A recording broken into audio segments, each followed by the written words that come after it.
بدشگونی. عن انس رضی اللہ عنہ عن النبی صلی اللہ علیہ وسلم قال لا عدوى ولا طیرہ ويعجبني الفأل الصالح الکلمۃ الحسنۃ. کتاب الطب. انس رضی اللہ عنہ نبی کریم صلی اللہ علیہ وسلم سے روایت کرتے ہیں، آپ صلی اللہ علیہ وسلم نے فرمایا، چھوت چھات بے اصل ہے اور بدشگونی کی بھی کوئی حقیقت نہیں. مجھے تو نیک فال پسند ہے، یعنی اچھی بات. چھوت چھات کیا ہے کہ بیماری متعدی ہے، کنٹیجیس ہے. دور جاہلیت میں یہ عقیدہ پایا جاتا تھا کہ بیماری کے اندر یہ طاقت ہوتی ہے کہ دوسرے کو جا لگے. تو یہاں اس کی نفی کی جا رہی ہے کہ بیماری بذات خود کچھ نہیں، یہ تقدیر سے ہے. اللہ کا اذن ہوتا ہے تو دوسرے کو لگتی ہے، اگر اللہ کا اذن نہ ہو تو نہیں لگتی. پچھلی صدی کے شروع میں طاعون پھیلا تھا انڈیا پاکستان میں، تو اس وقت بہت سے لوگ جو تھے وہ طاعون سے مر گئے تھے، بے شمار لوگ. اس میں میری نانی کی والدہ بھی تھی، اور میری نانی اس وقت ان کا دودھ پیتی تھی. ظاہر ہے کہ ماں ینگ ہی ہوگی جب وہ پیدا ہوئی. اب ہوا یہ کہ وہ فوت ہو گئی اور کسی کو پتا نہیں چلا کہ وہ فوت ہوئی ہیں.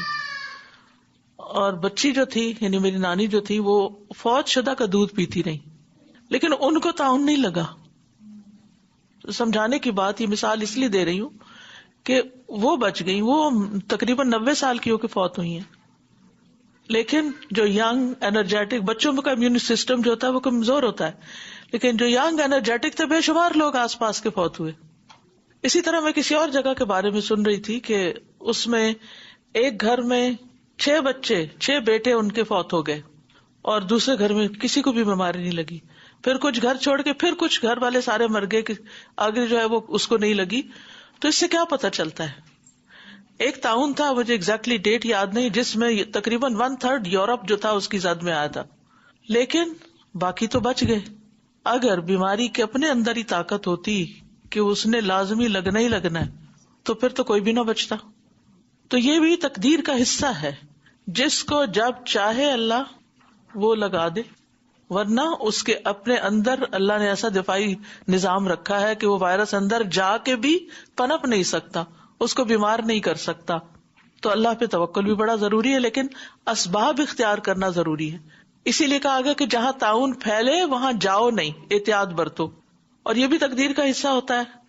مثلاً اللہ نے آپ کے مقدر میں کوئی چیز لکھی ہوئی ہے، لیکن اس کو پانے کے لیے آپ کو کوشش کرنی پڑتی ہے.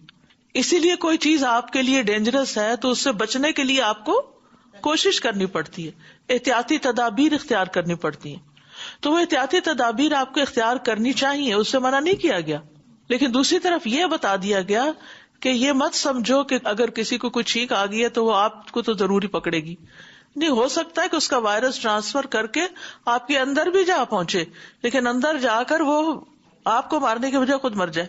اٹس پاسبل، کیونکہ قل لن یصیبنا الا ما کتب اللہ لنا، کتب اللہ، اگر اللہ نے کچھ لکھا تو پھر تو ہو کر ہی رہے گا. تو اس سے یہ پتا چلتا ہے کہ بے وجہ وہم نہیں کرنا چاہیے، اور اگر کسی کے اندر بیماری ہے تو اس سے نفرت نہیں کرنی چاہیے، یا اس کو موجب الزام نہیں ٹھہرانا چاہیے. کیونکہ عموماً ہم اس بندے کو کہتے ہیں وہ مجھے نا فلاں سے لگی ہے، وہ جو فلاں سے لگی ہے، میں وہاں گیا تھا نا، اس سے لگی ہے، اس سے لگی ہے، اس سے لگی ہے. اللہ کا اذن ہوا تو لگی ہے، ورنہ ہو سکتا ہے کہ آپ کے ساتھ بیٹھے شخص کے اندر وہی جراثیم ہو اور آپ کو نہیں پتا اور آپ تک نہیں پہنچا کیونکہ اللہ کا اذن نہیں تھا. تو لا ادوا، کوئی بیماری متعدی نہیں ہوتی، کنٹیجیس نہیں ہوتی، الا ما کتب اللہ لنا. ٹھیک ہے، کبھی ایسا ہوتا ہے کہ مریض جو ہے وہ تندرست کے ساتھ گل مل جاتا ہے تو بیماری لگ جاتی ہے، لیکن ایسا ہونا لازم نہیں. کبھی سبب موجود ہوتا ہے لیکن نتیجہ نہیں نکلتا اس طرح، یعنی جراثیم ہے لیکن انفیکٹو ہو گئے آپ تک آ کے، کیونکہ آپ کا جو دفاعی نظام ہے وہ بہت اسٹرانگ اللہ نے بنایا ہے، تو وہ واپس مار دیا ان کو. احتیاط ضروری ہے کرنی، لیکن ساتھ یہ بھی یقین رکھنا چاہیے کہ مجھے بے وجہ کا خوف نہیں کرنا کہ ہائے ہائے میں مری نہ جاؤں اس میں. اگر میری موت لکھی ہے نا تو وہ کہیں سے بھی ٹریول ہو کے پہنچنا ہے. پھر اس نے آپ جو مرضی کر لیں, اس کا یہ مطلب نہیں کہ پھر کچھ نہ کریں, نہیں. جیسے میں نے بتایا نا, یہ تقدیر کا مسئلہ ہے بیسیکلی. جیسے تقدیر میں کئی چیزیں ہوتی ہیں, بس تقدیر میں ہے کہ فلاں لڑکے کی فلاں لڑکی سے شادی ہوگی. اب اس کے لیے کیا ہوتا ہے, ایک پورا پروسیس ہوتا ہے, ایک کوشش ہوتی ہے. تو بیماری لگنے کا سبب ضرور بن جاتے ہیں جراثیم, لیکن الا باذن اللہ. اگر ایسا ہوتا تو یہ نرسیں اور ڈاکٹر تو بالکل کوئی بھی نہ بچتا, پھٹکتا ہی نہیں. خاص طور سے نرسز کس قدر خدمت کرتی ہیں, کیسی گندگی صاف کرتی ہیں. بالکل. ڈاکٹرز کیسے کیسے مریضوں کو قریب سے جا کے دیکھتے ہیں. ہاں, تو ایسا اگر ہوتا تو وہ تو کوئی پھر دیکھتا ہی نہیں, وہ کوئی بچتا ہی نہ. بالکل. تو معاملہ جو ہے وہ اللہ کی مشیت اور ارادے کی طرف لوٹتا ہے. اگر وہ چاہے کہ کسی بیمار سے دوسرے کو بیماری لگا دے تو بیماری لگ جاتی ہے, اور اگر وہ نہ چاہے تو کسی سے بیماری نہیں لگتی. ٹھیک ہے. تو اس لیے یہاں بنیادی طور پر جاہلی عقیدے کی اصلاح کی گئی ہے, اور بعضوں کے جاہلیت کی باتیں ہمارے اندر بھی آ جاتی ہیں, تو ہمیں بھی اپنی سوچ کی اصلاح رکھنی چاہیے. ابو ہریرہ کہتے ہیں رسول اللہ صلی اللہ علیہ وسلم نے فرمایا, کوئی بھی چیز کسی بھی چیز کی طرف متعدی نہیں, یعنی کنٹیجیس نہیں ہوتی.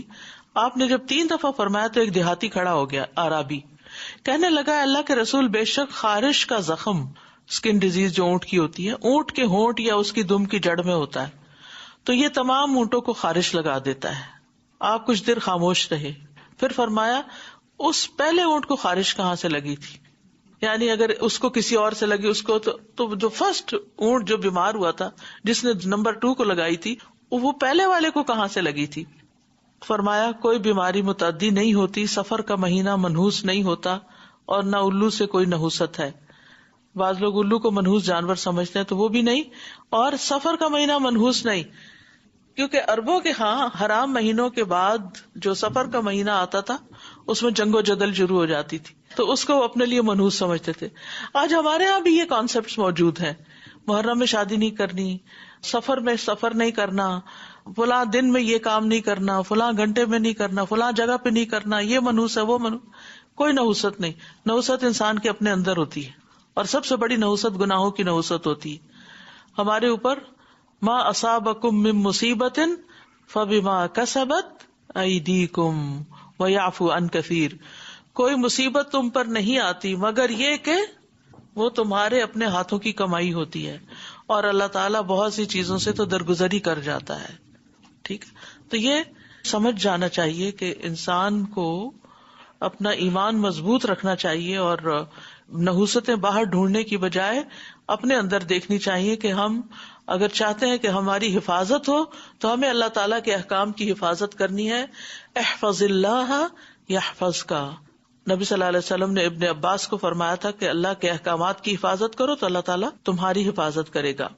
تو اللہ سبحانہ وتعالیٰ نے ہر بندے کو پیدا کیا ہے, ہر انسان کو, ہر نفس کو, اس کی ایک زندگی مقرر کی ہے, اس کی موت کا وقت لکھا ہے, اس کا رزق لکھا ہے, اس پہ آنے والی مصیبتیں بھی لکھی ہوئی ہیں کہ اس شخص کو یہ بیماریاں لگیں گی اور ان مشکلات سے یہ گزرے گا. تو مومن کا رویہ کیا ہوتا ہے کہ جب اس پر کوئی مشکل آتی ہے تو وہ کہتا ہے مکتوب, لکھا ہوا تھا, یہ اللہ نے ہمارے لیے لکھا ہی تھا, یہ ہونا تھا, ہونے والی بات ہی ہو گئی. وہ سب فس نہیں کریٹ کرتا.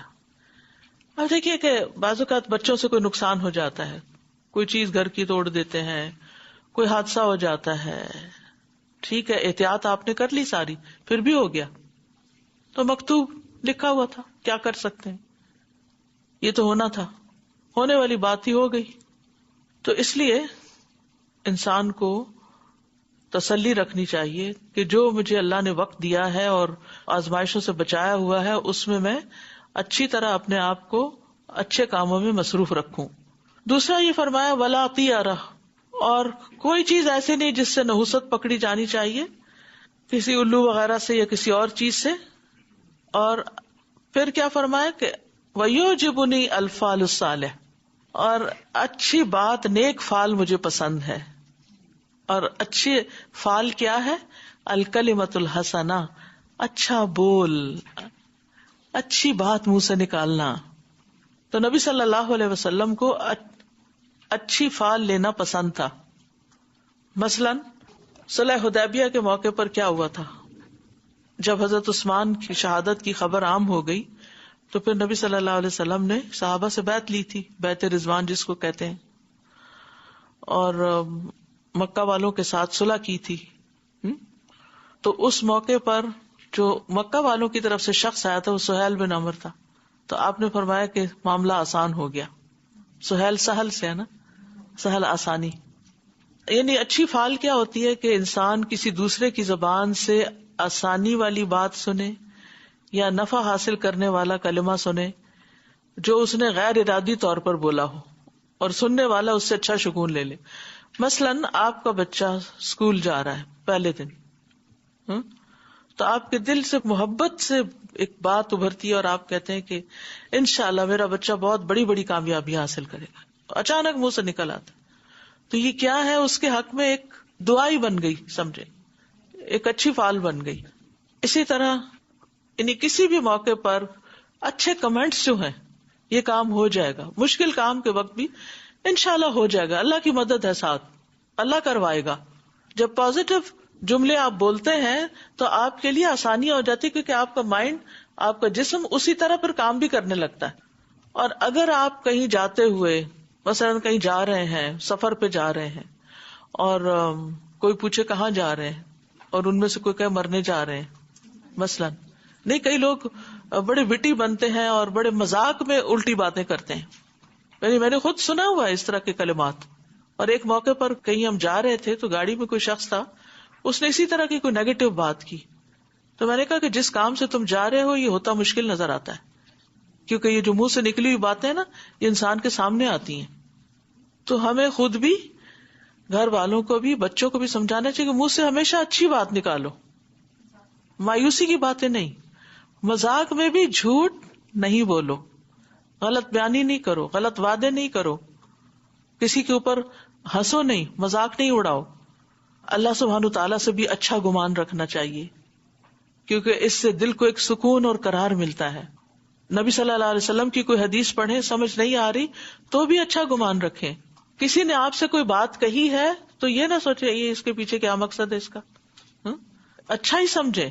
تو جب آپ دوسرے کے بارے میں حسن ظن رکھتے ہیں، آپ منہ سے اچھی بات نکالتے ہیں، تو آپ کی زندگی ایک پازیٹو رخ اختیار کر لیتی ہے، اس میں خوشی آتی. اور اگر آپ دوسروں کے بارے میں شک و شبہ کرتے رہتے ہیں، منفی باتیں سوچتے رہتے ہیں، تو پھر چیزیں ویسے ہی ہونے لگتی. اس کو لا آف اٹریکشن بھی کہتے ہیں، یعنی آپ پازیٹو انرجی اٹریکٹ کرتے ہیں یا آپ نیگیٹو کرتے ہیں. اور بدشگونی میں جو نحوست پکڑنا ہے، کسی چیز کو شرک بھی کہا گیا ہے. رسول اللہ صلی اللہ علیہ وسلم نے فرمایا الطیرۃ من الشرک، بدفالی شرک ہے. اور بدشگونی لینے والے سے آپ نے بیزاری کا اظہار کیا ہے. آپ نے فرمایا جس نے برا شگون لیا یا اس کے لیے برا شگون لیا گیا، جس نے کہانت کی یا اس کے لیے کہانت کی گئی، جس نے جادو کیا یا جس کے لیے جادو کیا گیا، وہ ہم میں سے نہیں. یعنی ان سب کا ہم سے تعلق نہیں. تو بدشگونی جو ہے یہ اعلیٰ درجات سے محرومی کا باعث ہوتی ہے. رسول اللہ صلی اللہ علیہ وسلم نے فرمایا جس نے کہانت کی، یعنی کسی نجومی کے پاس جا کے حالات معلوم کیے کروائے، جس کے لیے کی گئی، خود نہیں گیا، کسی اور کو بھیج دیا کرنے کہ جاؤ میرے لیے پوچھ کے آؤ، یا بدشگونی لیتے ہوئے سفر سے واپس آ گیا، وہ اعلیٰ درجات تک رسائی حاصل نہیں کر سکتا، مقربین اور سابقون میں سے نہیں ہو سکتا. کیونکہ ایسے لوگ چھوٹی چھوٹی بات پہ گھبرا کے اپنا کام روک دیں تو وہ اعلیٰ درجے دنیا میں بھی کہاں سے حاصل کر سکتے ہیں. بڑے درجے تو وہی حاصل کرتا ہے نا جو رسک لینا جانتا ہے، اللہ کے بھروسے پہ آگے بڑھتا ہے، ہر چھوٹی بڑی چیز سے ڈر کے بیٹھ نہیں جاتا. اسی طرح جنت میں بلا حساب جانے میں رکاوٹ ہے یہ بات، یعنی برے شگون لینا. رسول اللہ صلی اللہ علیہ وسلم نے فرمایا میری امت کے 70,000 لوگ بغیر حساب کے جنت میں جائیں گے. یہ وہ لوگ ہوں گے جو دم طلب نہیں کرتے، نہ شگون لیتے ہیں، اور اپنے رب پر ہی بھروسہ رکھتے ہیں، توکل کرتے ہیں. پھر اسی طرح یہ ہے کہ بدشگونی سے کام میں رکاوٹ نہیں لانی چاہیے. معاویہ بن حکم کہتے ہیں میں نے عرض کی اے اللہ کے رسول، ابھی میں تھوڑا عرصہ پہلے جاہلیت میں تھا اور اللہ نے اب مجھے اسلام سے نوازا ہے. ہم میں سے کچھ لوگ ہیں جو کاہنوں کے پاس جاتے ہیں، یعنی پیشن گوئیاں کرنے والوں کے پاس. آپ نے فرمایا تم ان کے پاس نہ جانا. میں نے عرض کیا ہم میں سے کچھ لوگ ایسے ہیں جو بدشگونی لیتے ہیں. فرمایا یہ ایسی بات ہے جو وہ اپنے دلوں میں پاتے ہیں، یعنی بدگمانی یا وسوسہ، یہ ایک طرح کا وہم ہے. یہ وہم انہیں کسی کام سے نہ روکے. ٹھیک ہے، یعنی یہ تمہیں کسی صورت اپنے کاموں سے نہ روکے. ایک اور روایت میں یوں آتا ہے، میں نے عرض کی ہم میں سے کچھ لوگ لکیریں کھینچتے ہیں. وہ عمل نہیں ہوتا، ایک عمل ہوتا ہے نا، لکیریں کھینچ کے پتہ نہیں برابر کرتے ہیں کیا کرتے ہیں. آپ نے فرمایا سابقہ انبیاء میں سے ایک نبی لکیریں کھینچا کرتے تھے، تو جس کی لکیریں ان کے موافق ہو جائیں تو وہ صحیح ہو سکتی ہیں، لیکن اب اس کا جاننا مشکل ہے، تو اس سے بھی منع کیا گیا. تو بہرحال نبی صلی اللہ علیہ وسلم کو اچھا شگون لینا پسند تھا اور بدفعلی ناپسند تھی، اور نیک فعل سے آپ کو محبت تھی، اور اچھے لفظوں، اچھے ناموں، اچھی باتوں سے انسان کو خوش ہو جانا چاہیے. انس بن مالک کہتے ہیں کہ نبی صلی اللہ علیہ وسلم کو یہ سننا اچھا لگتا تھا کہ جب کسی ضرورت سے نکلے تو کوئی یا راشد یا نجیح کہے، یعنی اے راہ پانے والے، یعنی تم سیدھے رستے پہ جا رہے ہو، یعنی خیر کے کلمات منہ سے نکالے. عبداللہ بن بریدہ اپنے والد سے روایت کرتے ہیں کہ رسول اللہ صلی اللہ علیہ وسلم کسی چیز سے بدشگونی اور بری فعل نہیں لیتے تھے، لیکن جب کسی کو عامل بنا کر یعنی گورنر بنا کر کہیں بھیجنے کا ارادہ کرتے تو اس کا نام پوچھتے تھے. اگر نام پسند آ جاتا تو اس کے ساتھ خوش ہو جاتے، اور خوشی کے آثار آپ کے چہرے پر آتے کہ اچھے نام سے کیا اچھی فعل لیتے آپ. اور اگر آپ کو نام ناپسند ہوتا تو کراہت کی علامتیں آپ کے چہرے پر ظاہر ہو جاتی تھی. یا آپ صلی اللہ علیہ وسلم کے ساتھ ہوتا تھا کہ خوش ہوتے تو چہرے پہ نظر آتا، ناراض ہوتے تو چہرے پہ نظر آتا. اور اگر آپ کو اس کا نام ناپسند ہوتا تو اس کی بھی کراہت آپ کے چہرے پہ آ جاتی تھی. تو آپ کو اچھے نام پسند تھے، اسی لیے آپ نام تبدیل بھی کر لیا کرتے تھے. تو کسی بچے کا نام رکھنا ہو تو صرف انوکھے نام نہ رکھتے رہیں، بلکہ کیا کریں، اچھے معنوں والے نام رکھیں. اسی طرح جب کسی گاؤں میں داخل ہوتے تو اس کا نام پوچھتے، اگر اس کا نام پسندیدہ ہوتا تو آپ خوش ہو جاتے اور خندروئی کے آثار آپ کے چہرے پہ نظر آتے، اور اگر گاؤں کا نام یا اس منزل کا نام ناپسندیدہ ہوتا تو آپ کے چہرے پر ناپسندیدگی کی نشانیاں نظر آتی تھی، یعنی آپ خوش نہیں ہوتے تھے. اسی طرح یعنی کہ خواب میں اگر کوئی اچھا لفظ یا اچھی بات کر دے، یا استخارے کے بعد آپ مثلا 2 رکعت نماز پڑھ کے اٹھے ہی ہیں تو اچانک کوئی شخص ایسا مل جاتا ہے جو آپ سے کوئی بڑی اچھی بات کر دیتا ہے، تو اس سے آپ کے دل کو ایک اطمینان اور خوشی ہوتی ہے، اور آپ کو یوں محسوس ہوتا ہے کہ اب آگے کام آسان ہو جائے گا. اسی طرح خواب میں کوئی ایسی نشانی نظر آ جائے. انس بن مالک کہتے ہیں کہ رسول اللہ صلی اللہ علیہ وسلم نے فرمایا، میں نے ایک رات خواب دیکھا. یہ کس نے دیکھا؟ نبی صلی اللہ علیہ وسلم نے خود دیکھا. گویا ہم عقبہ بن رافع انصاری کے گھر میں ہیں اور ہمیں ابن تاب کی تازی کھجوروں میں سے کھجوریں پیش کی گئیں. خواب میں آپ کو کھجوریں پیش کی گئیں تو میں نے اس کی یہ تعبیر لی کہ ہمارے لیے دنیا میں رفت اور آخرت میں اچھا انجام ہے، اور ہمارا دین انتہائی عمدہ ہے. تو اچھا خواب آپ دیکھیں تو اچھی تعبیر اس کی لیں. اور اسی طرح ہر بات کے 2 رخ ہوتے ہیں. اگر کوئی شخص آپ کے پاس خواب سنانے کے لیے آ گیا، اول تو اسے کہیں کہ اگر تمہارے دل کو اچھی لگ رہی خواب تو بیان کرو، اور اگر نہیں تو چپ ہی رہو. لیکن اگر وہ کہے کہ مجھے سمجھ نہیں آ رہی تو سن لیں، سن کے اس کا بہتر پہلو جو ہے وہ اس کو بتائیں. یعنی اس کے دونوں پہلو ہو سکتے ہیں، آپ اس میں سے بہتر نکالنے کی کوشش کریں. تو خواب بھی یعنی اس کی تعبیر معلق ہوتی ہے، جیسی کوئی بیان کر دیتا ویسی وارد ہو جاتی. تو یہ کچھ ایسی چیزیں ہیں جو ہمارے دین نے ہمیں ان کی بھی یعنی توہمات سے بچنے کے لیے ان کی بھی حقیقت ہمیں بتا دی، تاکہ نہ ہم شرک میں مبتلا ہوں اور نہ ہی ہم کسی ایسے کام میں پڑیں جو ہمارے لیے نقصان دہ ہو، بلکہ خوشگوار زندگی بسر کریں. Be positive. یہ ایک پورا مزاج ہوتا ہے کہ آپ چیزوں کو کس نظر سے دیکھتے ہیں.